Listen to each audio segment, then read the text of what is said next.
মানুষকে চিনবেন কেমন করে? যে আপনার সাথে চালাকি করছে, যে আপনার সাথে অভিনয় করছে, যে ধূর্তামি করছে, চিনবেন কেমন করে? শুনুন তাহলে কয়েকটা টিপস দিচ্ছি।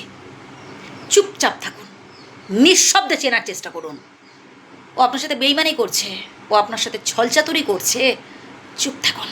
ভাই মাঝ রাস্তায় যদি আপনি থামিয়ে দেন, তাহলে দেখবেন ও উল্টা দোষ আপনার উপর দিয়ে দেবে। আপনাকে ধরতেই পারবেন না আপনি তাকে, ও ঠিক ছিটকে বেরিয়ে যাবে। তাই শেষ পর্যন্ত অপেক্ষা করুন, চুপচাপ থাকুন। লাটাই তো আপনার হাতে আছে ভাই। যে আপনার সাথে চালাকি করছে, যে আপনার সাথে বদমাশি করছে, তাকে টের পেতে দেবে না যে আপনি তার ধূর্তামিটা বুঝতে পেরেছেন। একটা সময় দেখবেন ওই লাফাতে লাফাতে ঠিক ধরে ফেলতে পারবেন তাকে। চারিদিক থেকে এসে আর বেরোনোর জায়গা খুঁজে পাবে না। চালাক মানুষকে ধরা না খুব কষ্টকর। আর ওরা প্রতি পদে পদে মিথ্যে কথা বলে।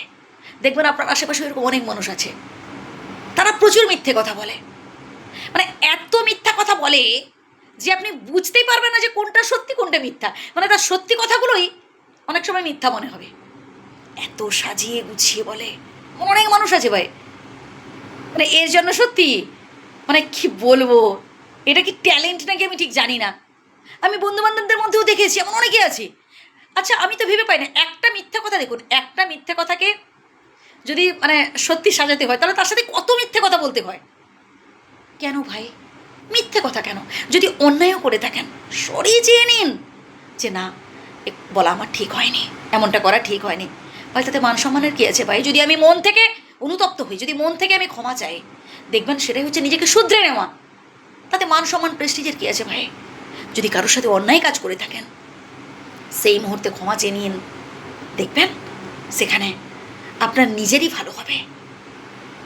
এই সংসারে আপনি ছলচাতুরি করতেই পারেন, কাউকে ধোকা দিতে পারেন, অন্যায় কাজ করতে পারেন, কিন্তু একটা সময় দেখবেন আপনি ঠিক ধরা পড়ে যাবেন। কারণ এই যে বললাম না কিছুক্ষণ আগে, ভাই একটা অন্যায় করলে, একটা মিথ্যে কথা বললে তার সাথে বহু মিথ্যে কথা বলতে হয়। আর কতক্ষণ আপনি পারবেন মিথ্যে দিয়ে সাজাতে? একটা সময় ঠিক ধরা পড়ে যাবেন। এর থেকে ভালো যদি মিথ্যে করে থাকেন বা যদি অন্যায় কিছু করে থাকেন বলে দিন, স্বীকার করে নিন, এবং তার জন্য অনুতপ্ত হতে হবে। ওই মুখে বলে দিলাম আমি যে হ্যাঁ আমি করেছি, না, হ্যাঁ আমার করাটা ঠিক হয়নি, একদম মন থেকে যেন কথাগুলো আসে। আসে না, অনুতপ্ত হওয়ার সময় আমরা অনেক সময় অনেক কথা বলি না, হায় রে এই কথাটা করা ঠিক হয়নি, কথাটা বলা ঠিক হয়নি। ওই জিনিসটাই দরকার, বুঝলেন? আপনি সবাইকে ঠকালেও প্রকৃতিকে ঠকাতে পারবেন না। মাথার ওপর একজন আছেন ভাই, তাকে ঠকাতে পারবেন না, তার কাছে ঠিক আপনি ধরা পড়ে যাবেন। আজ নয় কাল সত্যের প্রকাশ হবে, জেনে রাখুন। কাউকে কাঁদিয়ে কোনোদিনও সুখী হতে পারবেন না, কাউকে কষ্ট দিয়ে কোনোদিনও সুখী হতে পারবেন না।